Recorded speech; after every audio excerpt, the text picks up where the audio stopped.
एक पल हम बार बार आपसे कहते हैं, शिव महापुराण के माध्यम से आज फिर कह रहे हैं। आज स्नान दान अमावस्या के दिन आप कथा सुन रहे हैं। कल से नवरात्रे प्रारंभ हो जाएंगे, गुप्त नवरात्रे 11 तारीख से 19 तारीख तक चलेंगे। बड़े विचित्र नवरात्रे हैं जिसमें माता जानकी ने राम जी का दर्शन पाया था।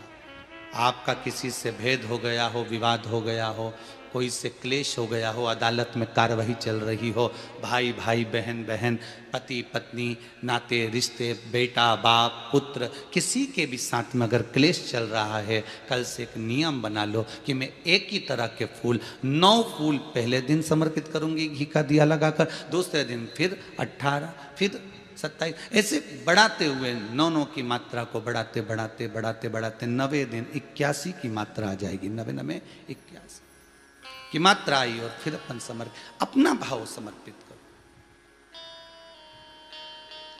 संसार में मत भटको। दुनिया के लोगों के पास जाकर भटकोगे तो दुनिया के लोग तुम्हें भटकाने का प्रयास करेंगे। कोई कहेगा उसने ऐसा कर दिया होगा, ऐसा हो गया। कोई कहेगा तेरा तो कभी सुलझट्टा हो ही नहीं सकता। कोई कहेगा ऐसा हो गया होगा। अगर आप विश्वास रखे हो शंकर पर, अगर आप विश्वास रखे हो जगत जननी पर, अगर आप विश्वास रखे हो परमात्मा पर, तो ऐसा कोई काम नहीं जो सफल ना होता हो।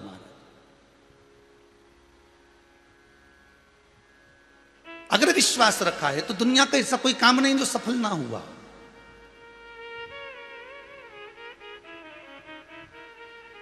बस विश्वास को डिगने मत देना, भरोसे को टूटने मत देना।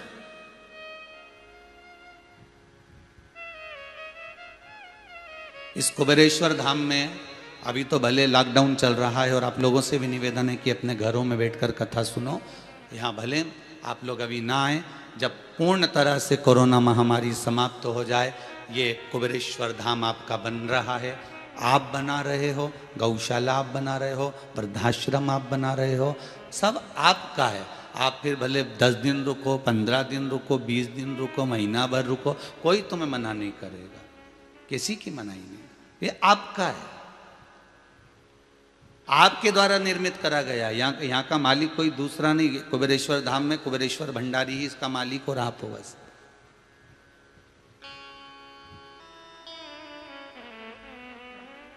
पर निवेदन है यहां आने से पहले एक विश्वास लेकर आना कि मैं बार बार गुरु जी के मुख से सुना है कि यहां आने वाला 3 महीने में वापस आता है, अपनी मुराद पूरी कर कर वापस 3 महीने में पहुंच जाता है। कुछ ना कुछ ऐसा होता है कि उसको आना ही पड़ता है। मन करता भी है कि हाँ, अभी नहीं चलेंगे, बाद में चलेंगे, पर ऐसा योग बन जाता है कि 3 महीने में आना ही पड़ता है।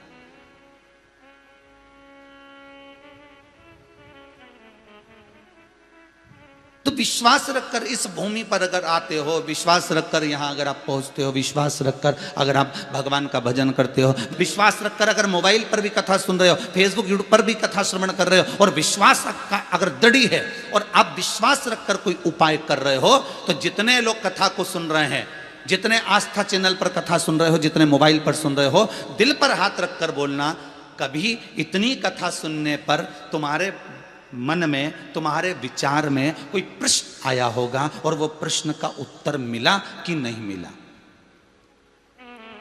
जितने मोबाइल पर सुन रहे हो, फेसबुक यूट्यूब पर जितने लोग कथा सुन रहे हो, भले आस्था चैनल पर जितने लोग कथा सुन रहे हैं, ये तो जवाब नहीं दे सकते क्योंकि इन्हें तो सुन रहे हैं तो मन में कह सकते कि हाँ हमारा ये काम हो गया, बाबा ने हमारी सुनी और हमने ये सोचा था, ये उत्तर हमको मिल गया, हमने ये विचार करा था और हमारा ये काम हो गया। भले वो बता नहीं सकते क्योंकि वो कथा में टीवी के सम्मुख में किसको बताएंगे, अपने परिचित को, पर जगत को तो नहीं बता सकते। पर मोबाइल एक ऐसा साधन है जिस पर तुम लाइव कथा अगर सुन रहे हो तो उस पर अपना मैसेज आप कर सकते हो कि बाबा ने मेरी ये बात सुनी थी और बाबा ने मुझे ये कृपा करी थी।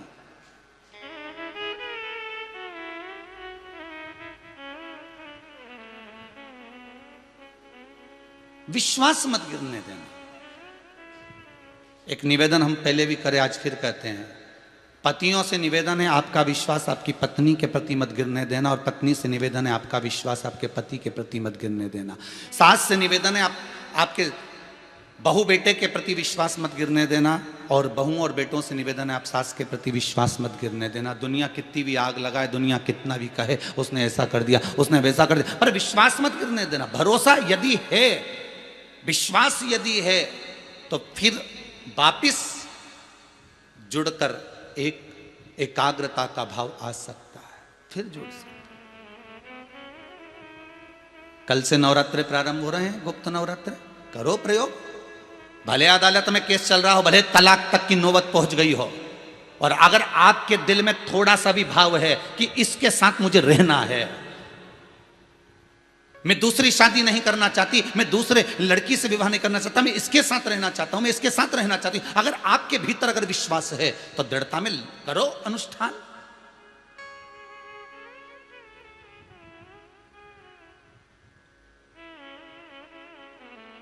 तुमने दुनिया भर का काम करके देख लिया ना, बाबा जोगी के पास भी हो जाए, तंत्र विद्या वालों के पास भी हो जाए, मंत्र विद्या वालों के पास भी हो जाए, वकीलों के पास भी हो जाए, जज के पास भी हो जाए, सब जब तुम सारी दुनिया में घूम कर आ गए, मम्मी पापा के पास भी हो जाए, मायके में भी हो जाए, सब कुछ कर लिया, तो अब एक उपाय ये जगत के बाप के पास जाकर कर लो, एक उपाय ये परदादा के पास जाकर कर लो, एक उपाय मेरे शंकर के पास, कालाधिपति महाकाल के पास जाकर, मेरे शंभू के पास जाकर कर लो, एक उपाय अपने दिल से उस परमात्मा को रिझा कर लो। फिर देखो करे ना करे, जब वो माँ जानकी को मेरे राम का दर्शन मिल सकता है वाल्मीकि बाबा के कहने पर, तो क्या अपने को नहीं मिल सकता?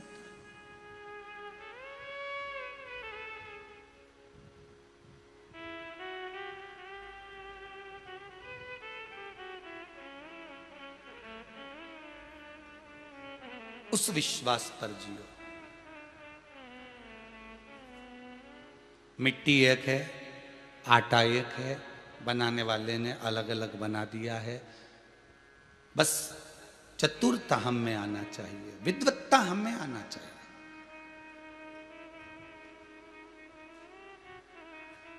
गुरु ने जितना पढ़ा है वो आपको उतना पढ़ाएगा।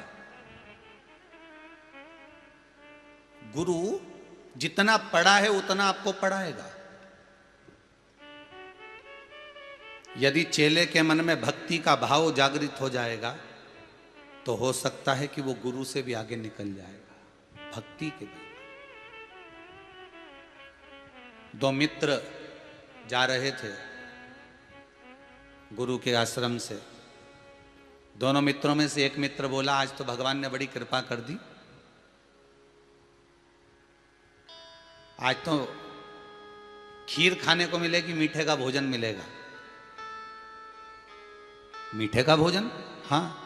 दूसरे मित्र ने पूछा कैसे मिलेगा, तू कैसे कह सकता है कि आज अपने को मीठा खाने को मिलेगा, खीर खाने को मिलेगी?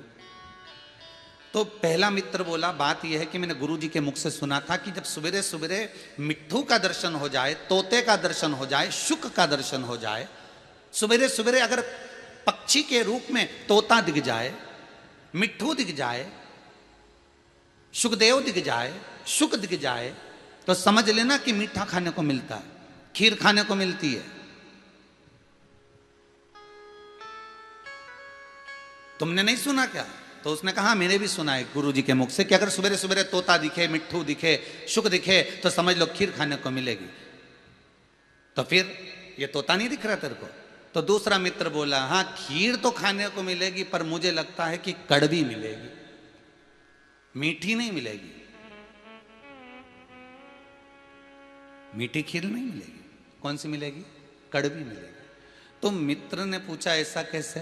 तो कि मेरा मन कहता है कि कड़वी मिलेगी। और दोनों मित्र चले। आगे जाकर किसी पथिक ने सुंदर भंडारा लगाया हुआ था कि आज आप हमारे यहाँ भंडारा करिए, भोजन करिए। और उस मार्ग से चलते चलते दोनों रुक गए। और रुकने के बाद में जो भोजन करने बैठे तो खीर तो मिल गई। तो मित्र ने कहा देख, मैंने कहा था तेरे को खीर मिलेगी, और खीर खाने को मिली। और जैसे ही खीर आई और दोनों ने जो खाई, खाते से ही मुंह में से कुल्ला कर दिया। और इसमें तो ऐसा लगता है जहर मिला हो, इतनी कड़वी है खीर। दोनों ने थूक दी। दूसरा मित्र बोला, मैंने कहा था ना तेरे को खीर तो मिलेगी पर कड़वी मिलेगी। पर यह बता कि गुरुजी ने कहा था कि खीर खाने को मिलेगा, मीठा खाने को मिलेगा, फिर ये खीर कड़वी कैसे हो गई? तो दूसरा मित्र बोला, बात इतनी सी है कि गुरुजी ने तो इतना बता दिया था कि तोते का दर्शन होगा तो खीर खाने को मिलेगी, पर गुरुजी ने कहा था मीठा खाने को मिलेगा। पर गुरुजी ने ये नहीं बताया था कि तोता कहाँ बैठा होगा। मेरे को मालूम है, मैंने देखा कि खीर तो खाने को मिलेगी पर तोता नीम के पेड़ पर बैठा था, इसलिए मैं समझ गया कि खीर तो मिलेगी पर वो कड़वी मिलेगी। अब गुरु को जितना मालूम था गुरु ने उतना ज्ञान दे दिया, पर शिष्य अपने भीतर की भक्ति के बल पर, अपने भीतर के ज्ञान के बल पर, अपने भीतर के धैर्य के बल पर, अपने भीतर के चिदानंद वृत्ति शिव के प्रति समर्पण के बल पर जो ज्ञात कर सकता है वो दुनिया में कोई ज्ञात नहीं कर सकता।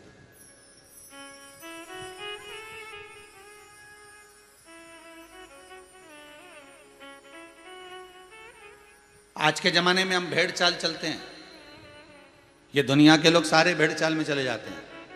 एक व्यक्ति ने अगर किसी चीज की बुराई करना चालू करी तो दूसरा व्यक्ति उस पर बुराई में तुरंत कमेंट्स करना चालू कर देगा, दूसरे ने बुराई करना चालू करी तो तीसरा तुरंत कमेंट्स करना चालू कर देगा। तुम देखना, रोज आप लोग फेसबुक चलाते होगे, रोज आप व्हाट्सएप चलाते हो, एक व्यक्ति ने अगर थोड़ा सा कमेंट्स करा, थोड़ी सी निंदा करना चालू करी, किसी संत साधु सन्यासी तपस्वी साधक उपासक मंदिर देवालय नेता आदि किसी की भी बुराई, अगर कोई एक साधारण स्त्री पुरुष किसी की भी बुराई, एक जरा सा जीव की भी अगर बुराई कोई करता है, एक व्यक्ति ने अगर बुराई करना चालू करी तो उसके साथ में 10 धीरे धीरे धीरे धीरे उसके पीछे लगते चले जाएंगे और बुराइयां निकालना प्रारंभ कर देंगे। पर बुरा ढूंढने वाला व्यक्ति बुरा ढूंढ लेता है, और उसी क्रम में अगर कोई व्यक्ति कह दे कि इसमें ढूंढी जाए तो अच्छाई निकालने में बहुत पीछे हट जाएंगे। दृष्टि में बुद्धि में, अरे जिस कलर का चश्मा लगाओगे सामने वाला व्यक्ति वैसा ही दिखेगा, बिल्कुल वैसा। काम का चश्मा लगाओगे तो कामी, लोभ का चश्मा लगाओगे तो लोभी, अहंकार का चश्मा लगाओगे तो अहंकारी, वासनावान का चश्मा लगाओगे तो वासनावान, तृष्णावान का चश्मा लगाओगे तो तृष्णावान नजर आएगा। तुम्हारी दृष्टि पर जो चश्मा चढ़ा होगा सामने वाला व्यक्ति वैसा नजर आएगा। आपके ऊपर है कि आप क्या देख रहे हो। आपके भीतर अगर अहंकार भरा हुआ है तो सामने वाला व्यक्ति आपको कितना भी अच्छा होगा तो भी अहंकारी नजर आएगा। बताओ कितना अहंकारी आदमी है, राम राम नहीं कर रहा, सीताराम नहीं कर रहा, हम तो 4 घंटे के आए, जब से एक बार भी मिलना ही नहीं हुआ, कितना अहंकार भरा होगा। अहंकारी को अहंकारी नजर आता है, कामी को कामी नजर आता है, आसक्तिवान को आसक्तिवान नजर आता है, तृष्णावान को तृष्णावान नजर आएगा, निंदक को निंदक नजर आएगा, चोर को चोर नजर आएगा, साहूकार को साहूकार नजर आएगा, ईमानदार को ईमानदार नजर आएगा, धर्मात्मा को धर्मात्मा नजर आएगा, पुण्यात्मा को पुण्यात्मा नजर आएगा। श्री नामदेव जी महाराज जब पंढरपुर में पांडुरंगा के सामने हरि विठ्ठल गाते थे तो दुनिया के लोग उनको अपशब्द कहते थे, पर नामदेव जी के चरणों में बैठकर एक शिष्या हमेशा कहती थी कि नामदेव गलत नहीं, क्योंकि उसकी दृष्टि में अच्छा समाया हुआ था।